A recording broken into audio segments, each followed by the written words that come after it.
Here we go. All right, I am here with Jimmy Wienholz. He is a film director, writer, podcast maker, media channel conglomerate. And we're going to talk to him about his work and how it's been going, a little bit about film school and how the pandemic has affected his work and what he's been doing since. So, hey, Jimmy, how's it going? What's going on, man? It's another day. We got the order that the authorities in our county will not be enforcing shelter in place this morning. So hopefully that means that we can start filming some stuff soon. Yeah, hopefully. So tell us a little bit about your work right now. You have just finished up film school, like literally just this last month, right? And this last week. Yeah. This last week, yeah. So how exactly has all this been with that? I mean, you're doing online through LA Film School, so you weren't really in person to person anyways, but has it affected like your graduation plans or what the LA Film School has been doing for you or what they plan to do for you guys as graduates in any way? Or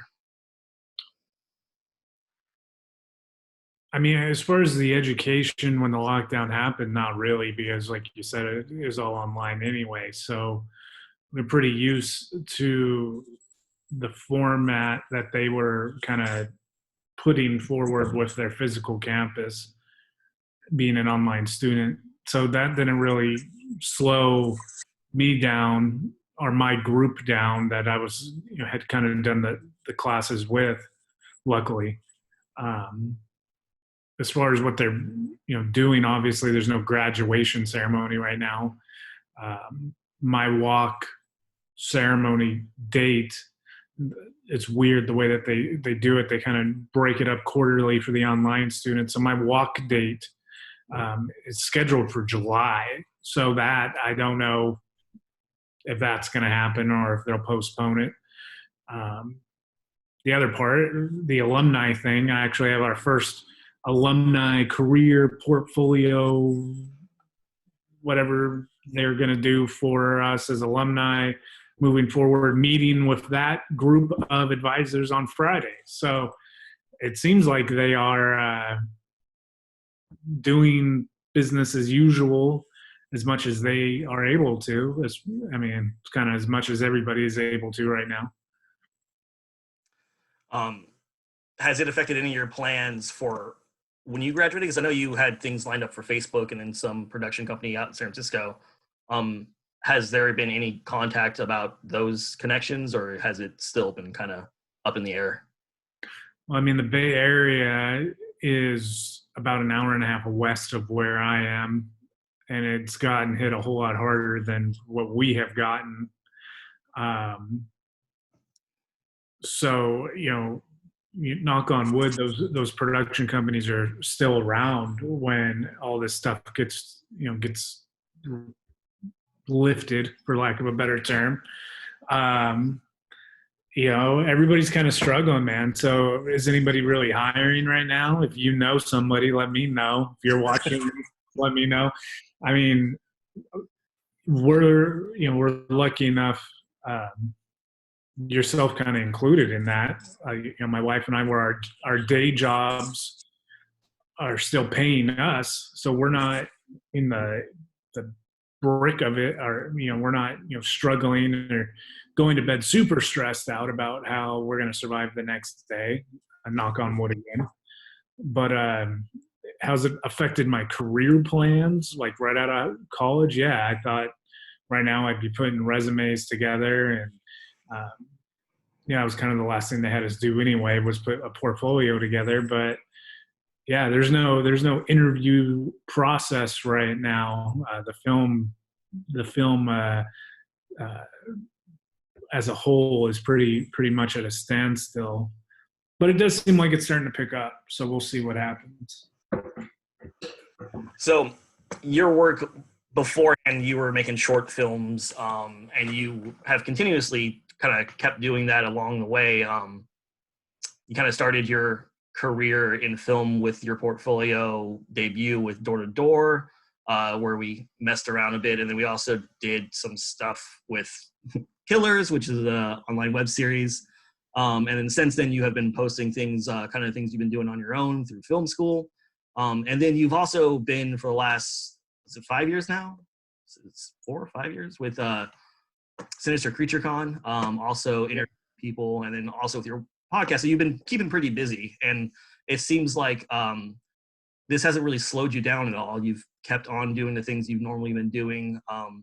You've geared more of your work towards your podcasts, I guess, right now, and interviewing celebrities and, you know, filmmakers and stuff like that.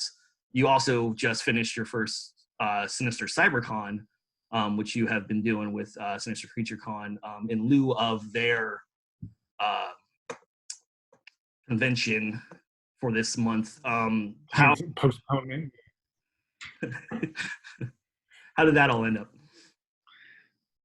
Well, as far as the work goes, you kind of gave me like my own little Wikipedia portfolio bio right there with that.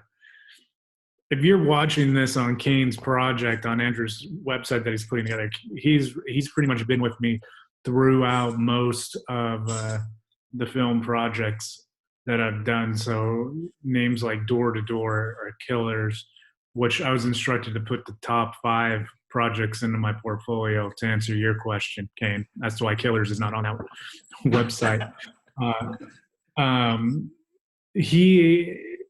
But yeah, man, the film Door to Door, that kind of got me into film school. And then short film format there's a lot of reasons why short film is a good way to go for anybody who's trying to break into film, because your attention span is, when you're viewing stuff online specifically, is set for like 7 minutes. And so, you know, there's all kind of analytic studies and boring stuff about that. But a short film is really the best way for a student to practice, in my opinion, because you're taking on a lot, and we had to take on a lot, especially as an online student. You're learning every aspect of the game: lighting, sound, pre-production, post-production, liability, you know, framing, all this stuff that you learn.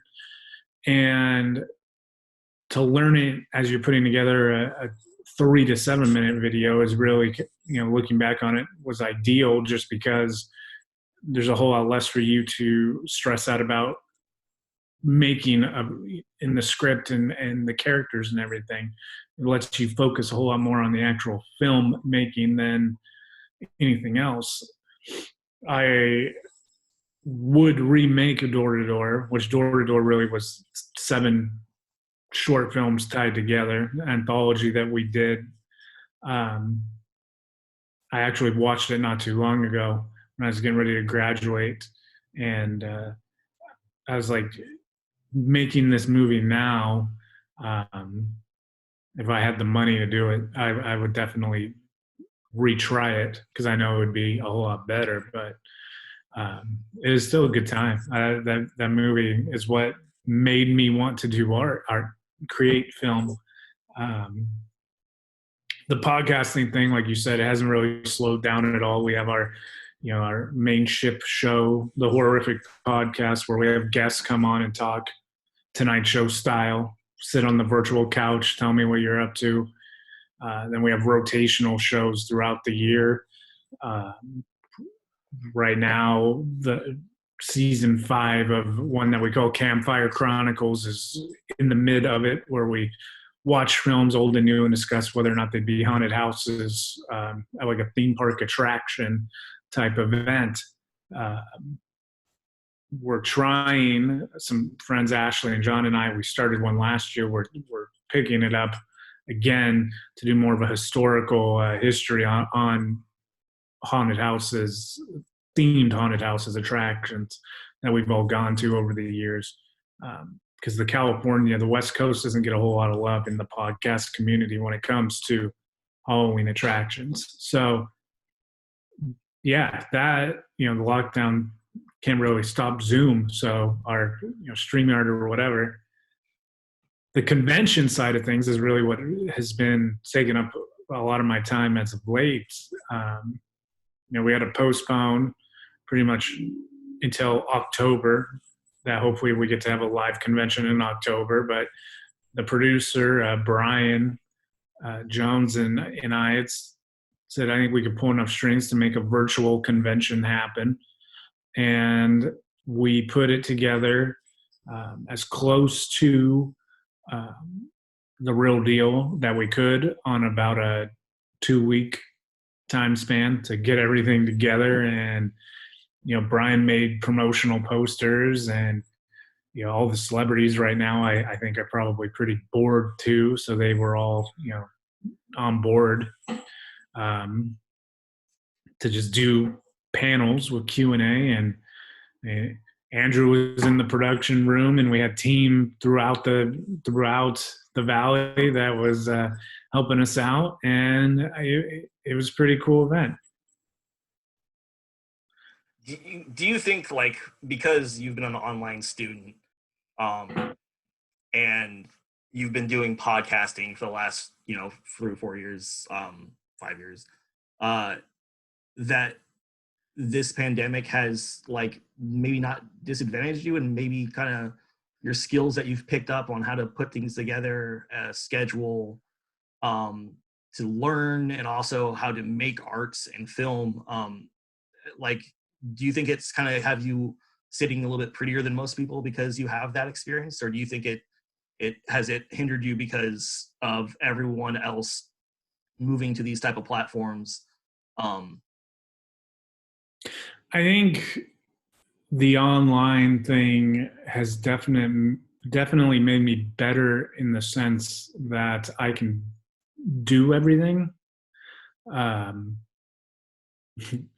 Not everything, but I can do most. I would say that someone who picks up a camera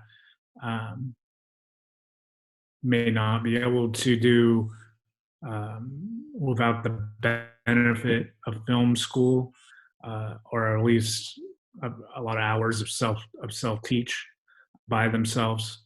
But the thing that has hurt being a filmmaker or film, and besides any other medium, really is, and I wrote this in the paragraph that I sent you for the website, is that a painter really can go, order right now a canvas on Amazon and have the canvas in the next couple of days, and if they really want to, they can sit down and they can paint.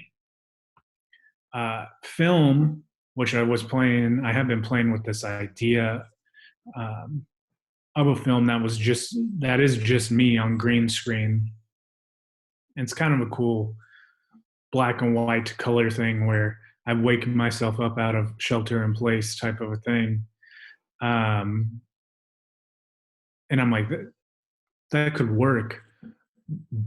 But it's with film, if you have, 3 people helping you out, if you have a film crew helping you out, it is a whole lot more easier on yourself.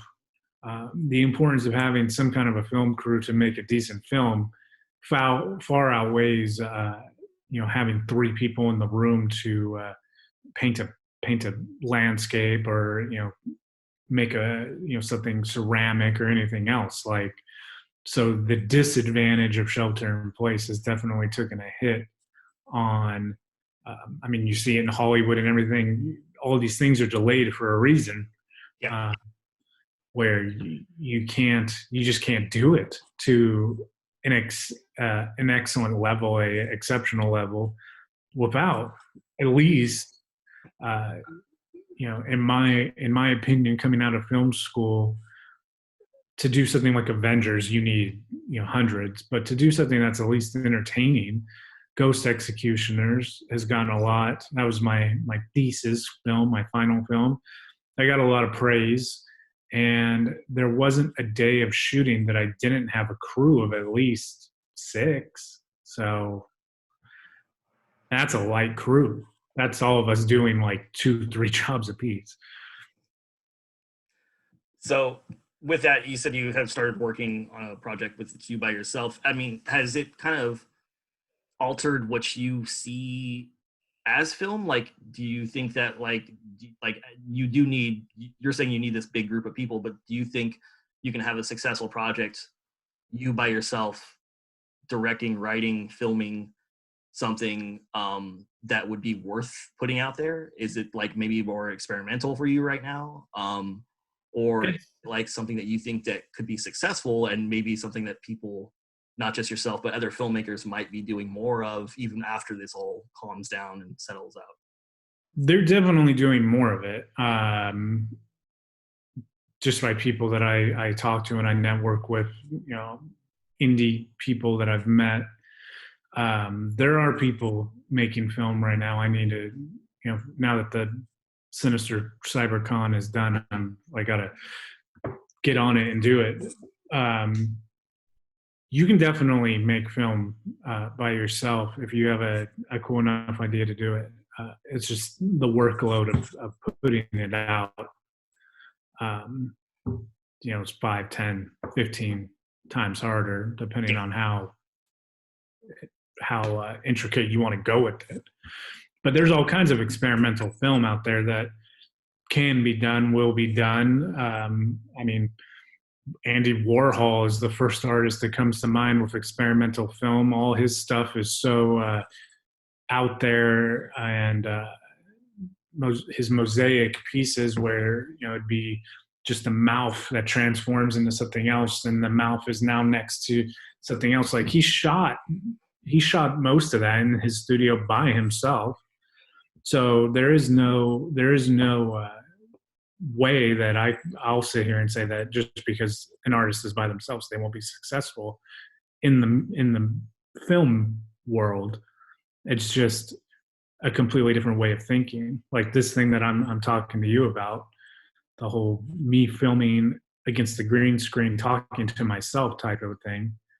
That idea would have never popped into my mind before the whole quarantine thing.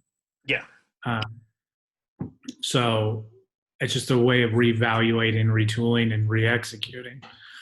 But if you want something that is going to be, I feel like is going to be consumed on a medium basis of people are just going to watch it to be entertained, that is definitely better when you have like a cast, a story, a narrative, or a documentary, or some kind of like public interest, something to get those people invested in the characters.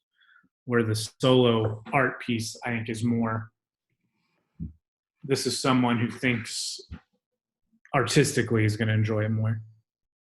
Yeah, it kind of almost makes you have to become not only, you're the writer, the director, the actor, the sound guy, the editor, like you become all these hats, which, I mean, you've done most of those things. So it would be super interesting to kind of see like writing your own story, doing it all by yourself, and see how that comes out, as well as other people. And as far as like, I mean, you'd have to have a pretty interesting story to have someone sit there for almost 2 hours or an hour and a half to watch someone sit in, I mean, I guess even just a house. But I mean, there are movies out there that just have people pretty much in one space the whole time, right? I mean, there's theater performances and stuff like that. So, yeah, there's definitely that. I just watched Rear Window again, Hitchcock's Rear Window, and the whole time he's in his studio apartment, and he's observing the goings on of his backyard little community. And if you haven't watched Rear Window, go watch it. Spoiler alert: he thinks that he's witnessing this man murder his wife, and it's kind of the paranoia of him having seen these events that make him, get his girlfriend and his nurse and all these people around him are trying to help him prove that this guy is innocent, or if he actually did it. But 90% of that movie takes place between two shots. Him through the window, and then a pan of the skyline of the different buildings in his backyard. The performance by him is amazing. keeps you interested, but he's still talking to like 4 or 5 key people. So I would think that if anything at a solo level, I couldn't see it being more um, at within like 5 minutes, just because me watching it. But there's other components that can draw a viewer in. You have music, you have whatever kind of tonality that you're going to use, effects, obviously. So there's definitely ways around making it worth your time to watch, but you throw out a timestamp like 90 minutes, 2 hours, it better be pretty good. It's very true. And I mean, it seems like the content in which everyone, like Hollywood's basically stopped producing right now. If you look at the live TV shows that are happening, like the morning, like I guess is Good Morning America and all those stuff, like they're doing the Zoom with panel, each person in their own home recording and doing these conversations and stuff like that.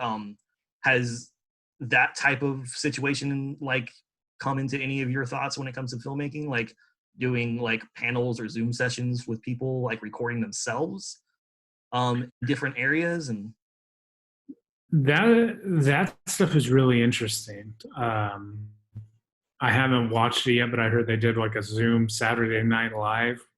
The Parks and Rec, right? The Parks and Rec thing. Yeah. The Disney's done it twice, like this sing-along thing with celebrities at their homes. And some of them are super basic, and it's literally, Christina. Just singing. Yeah, Christina Aguilera like sang "Can You Feel the Love Tonight" on her couch, and her like 200-pound golden retriever was sleeping next to her the whole time. But then you got like these dudes from Dancing with the Stars, which my wife knew who they were. I had no idea who they were. But they've like made like the homemade set from Mary Poppins, and they're like transitioning in the costume designs and like the whole 9 yards. And they say like, this is the one thing we challenge these people to do this by themselves in their home. And I'm just like, holy shit, like this guy, he's not just a dancer, he's a filmmaker. Because I mean, we're talking tracking, dolly sweeps, all this shit that they're doing. And I'm just like, the average person is going to watch this show because it's Disney sing along, and they're going to be like, this is what we need to like cheer us up right now, and this was really cool and everything. And my wife is sitting there singing along, and the whole time I'm like, Jesus Christ, like this, if this guy put this together himself, I mean, you're 30 hours for 3 minutes, which I'm sure they're paying him for. But so that whole thing of make something entertaining by yourself, it can be done. It's being done. They're making you tune in somehow in some way.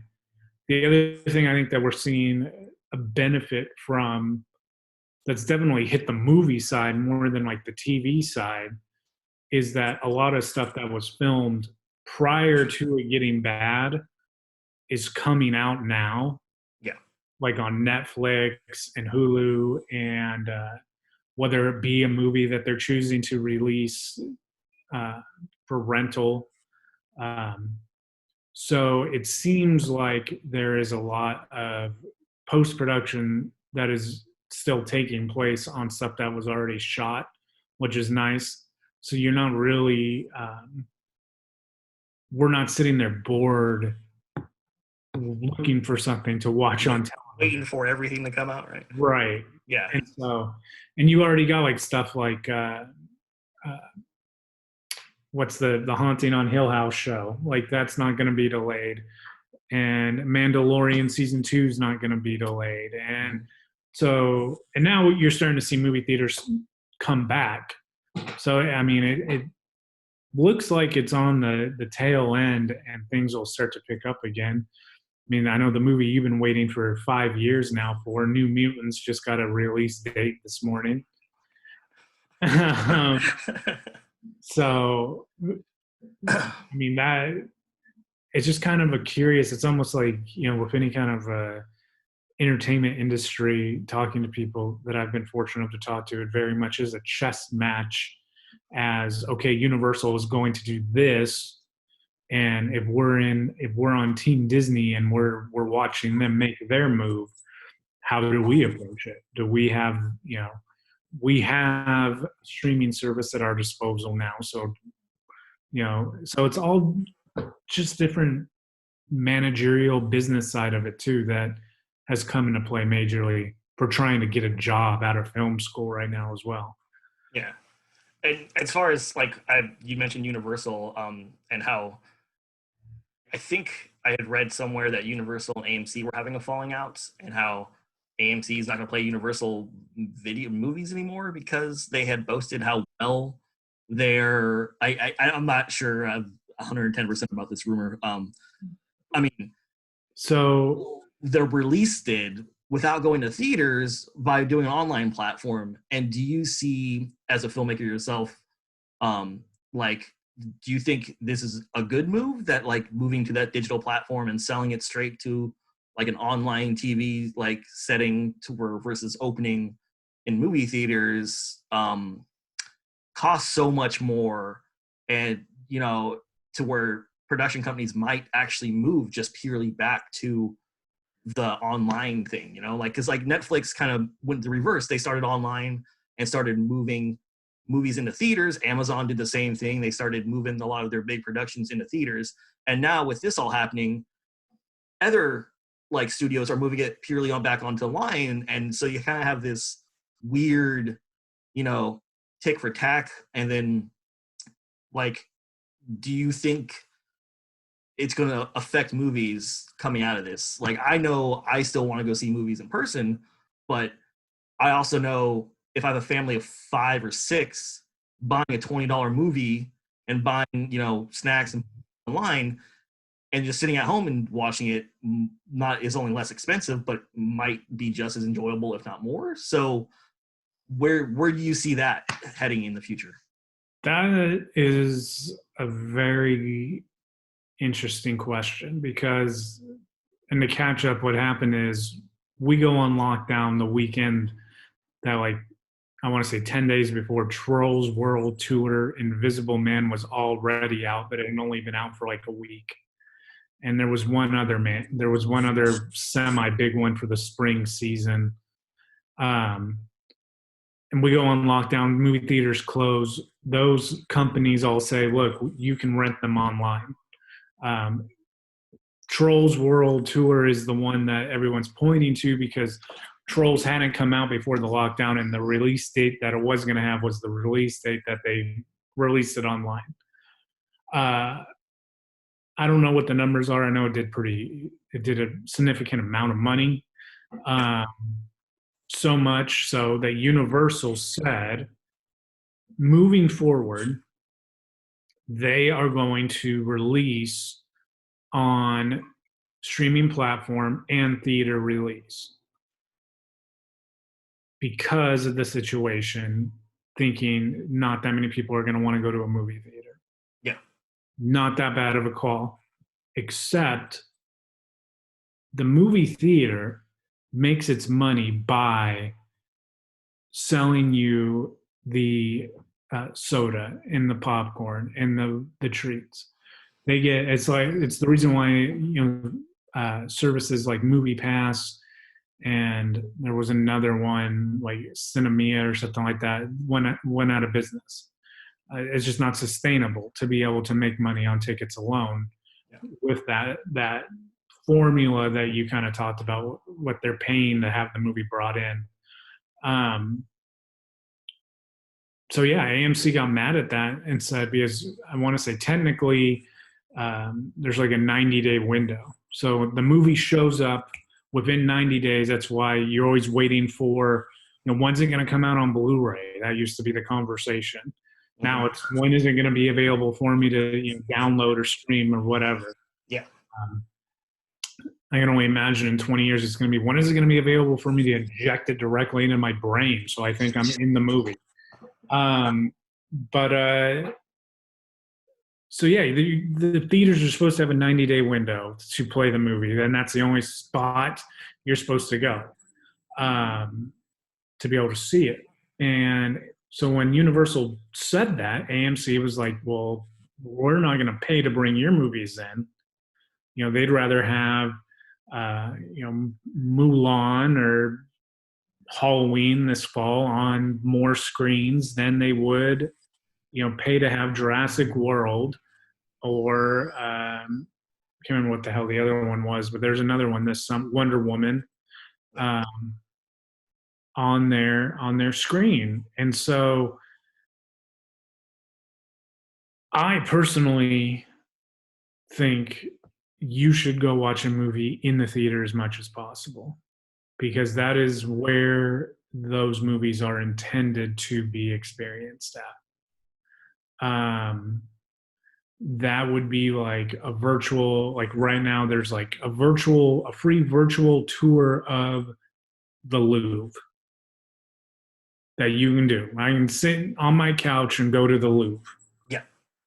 Did I really go to the Louvre?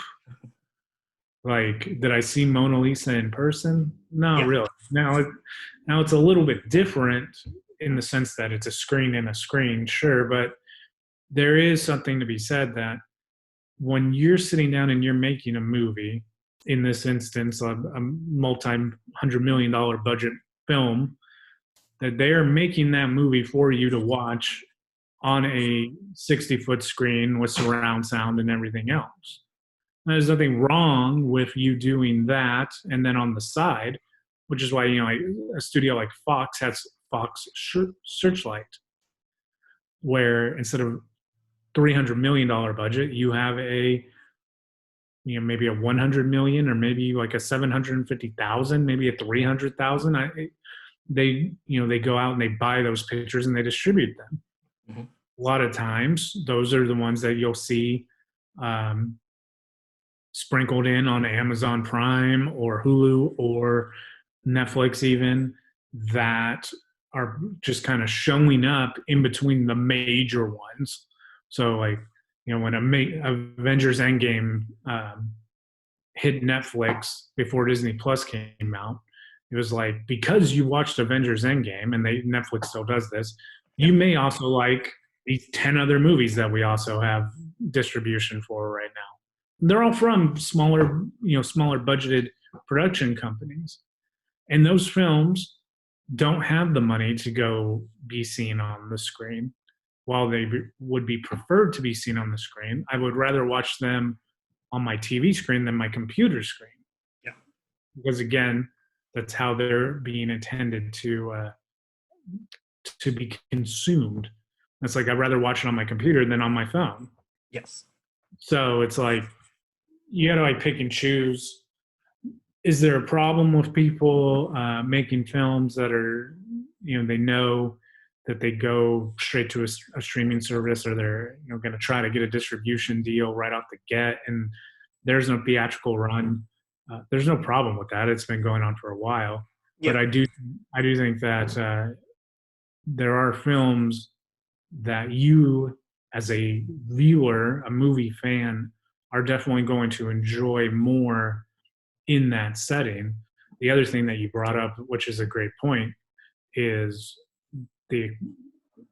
with anything anymore, is the expense of doing that. Yeah. So you can look at that one of two ways. You can say, okay, maybe this is our special trip. So maybe that movie, you now have more of a relationship with that film. My parents took me to see Back to the Future 3. And I can tell you the theater was the old Briggsmore Theater. And I can remember sitting in the theater with my mom and dad watching Back to the Future 3. Yeah. I don't know if I have that memory as a kid if I'm watching it on the couch with them, which I'm sure we also did.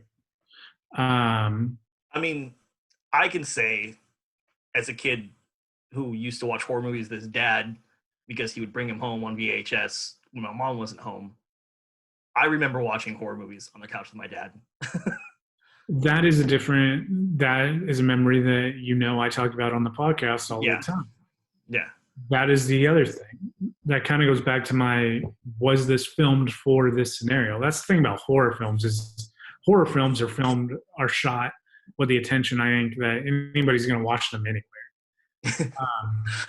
They're they're the most universal of films being made. Like we don't really care how you watch it, as long as you're watching it.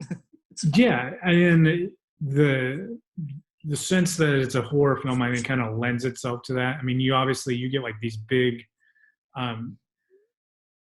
wide range type of filmmaking processes that are like brand new, and I'm glad, like Hereditary.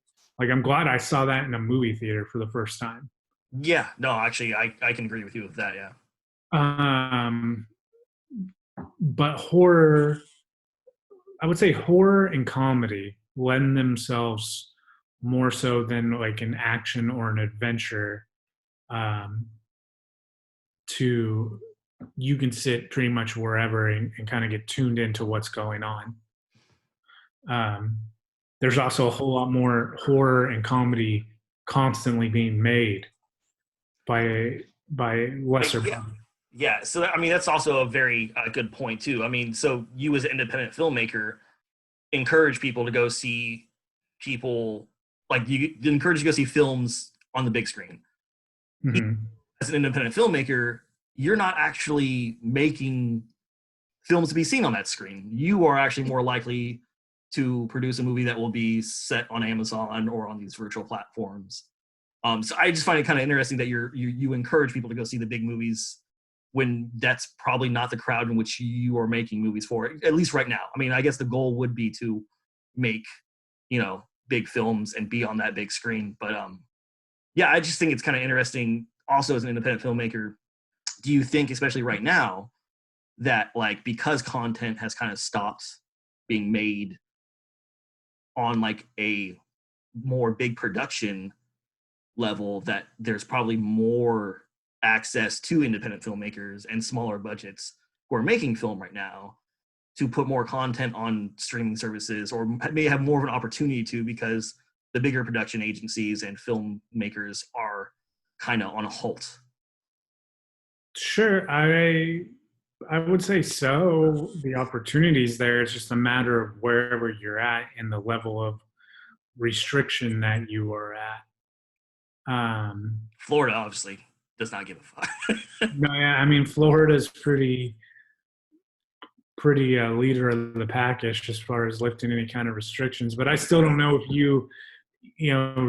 the whole thing with the beaches, like set up 2 cameras and get 2 people holding screen silks and get a boom mic operator out there and take the permit equation even out of the mix. Are they going to tell us to disperse? Probably. I mean, probably. That's the thing about the media right now. I think you want a job in film media during the lockdown is the way to go, because the media has really spun a web of just people are just consuming these stories like I've never seen. Yeah, they'll literally eat anything you feed them right now, right? Like, but is there opportunity there for more so now than ever? There's definitely opportunity for you if you self promote and self publish your work, and it's good work. Amazon is always working. Amazon is always looking for stuff. Let me bring up one thing about that, and just because, as far as good work goes, and like what we're all now at home watching, and because we're watching things because we're at home instead of going to places and seeing it, do you ever think Joe Exotic would have been a thing had we not all been at home fucking having to watch something? And like, I don't know Netflix. I got through documentary filmmaking last fall. um, 4 month 4 month process on making a documentary. And I don't know how Netflix finds the people that they find to make these documentaries. Like who the hell is Joe Exotic? Like, we're now, granted, we're on the opposite end of the country as that guy. Yeah. But like, had that series not come out, like, it's just another person. But that story, the way that they told that story, which if you listen to any interview by any cast member that is now separated from Tiger King, will tell you that that documentary series was 99% bullshit, which most reality TV is anyway. Well, I mean, yeah, they focus. That's really what that show was. That was more of a reality TV show than it was Yeah, a a documentary. um, but fuck, man, like, quarantine or no quarantine, as soon as that show dropped, yeah, no, Joe Exotic would have been a meme either way. Like, how could it not? Like, Yeah. I mean, I guess it's very true. I also think it's kind of funny how everyone's focusing on the person when I think this whole thing started about the fucking cats, right? Like, now everyone cats, yeah, care about the lions and tigers. Fuck that shit. This guy, Carol Baskin, yeah, Carol Baskin, living in infamy now because of that fucking show. terrifying. It is terrifying. They all are. So, okay, with everything going on, you've obviously continued to work and do your best to keep everything rolling smoothly. Do you have any resources that you've been using that you can maybe like shout out to or let people know like what you've been doing to kind of help you get along? As far as making film, or Making film, staying busy, or just anything that has just kind of helped you like continue to create content. resources to help you. I mean, resources to help you create. There are a lot of different things that I like to do. I like to listen to music a lot, and there's a lot of like royalty free websites out there. YouTube Sound Library, which was a thing I didn't even know existed until I went to school, has just hundreds of musical composers and artists that are putting their work, and they'll tell you, if you want to use it, this is what I would like credited. Some, they don't even want credit at all. It's just up there.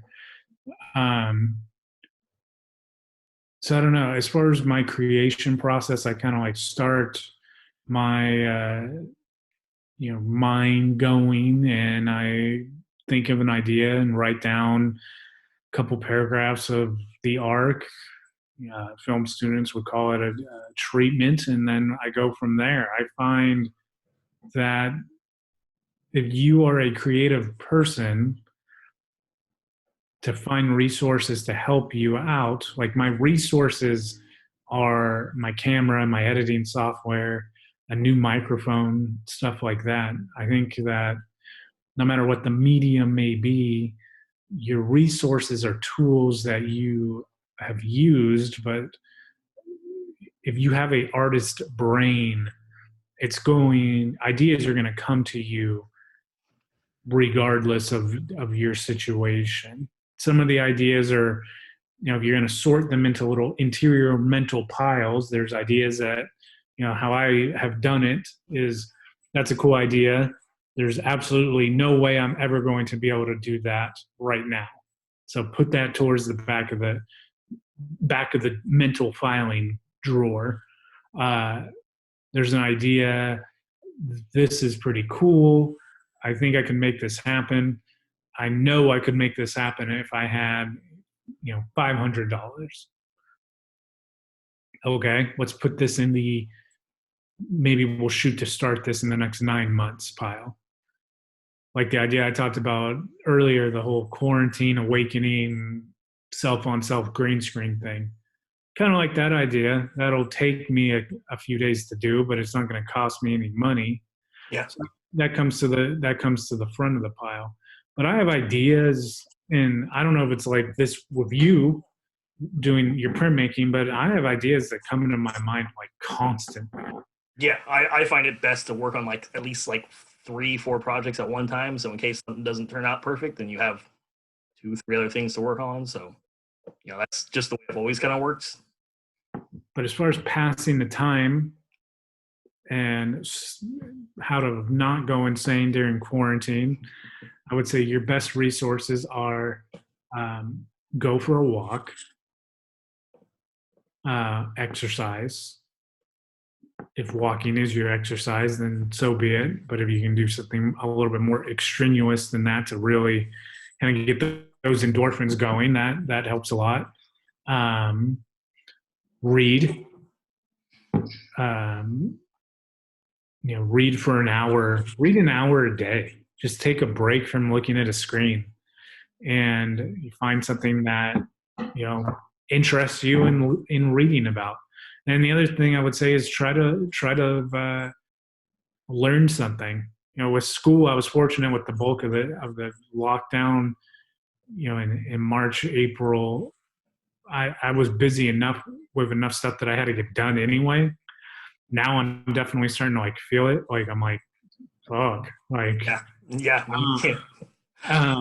So now, yeah, it's rough to have to like keep your mind busy, but it's definitely not a bad problem to have. Like, it's total first world problem is I'm bored. Don't worry about surviving. Just worry about being creative. Like that's definitely right.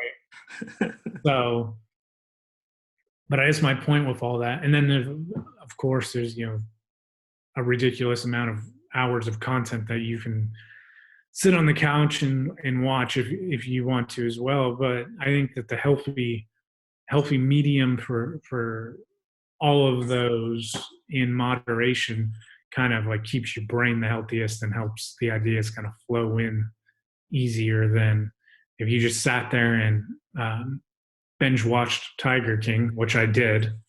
My idea, all of us did. Yeah, but I can tell you my idea input was definitely drastically lower during the 10 hours I was watching that show than it had been in a very long time. Mm-hmm. And sometimes that's all right. You need the mind numbingness of a Tiger King to just sit there and watch, because I wouldn't want to not watch that show. I tried my hardest not to, but I still. That is honestly the first thing that I have watched, probably 2.5 years that I wasn't sitting there thinking about how they made it.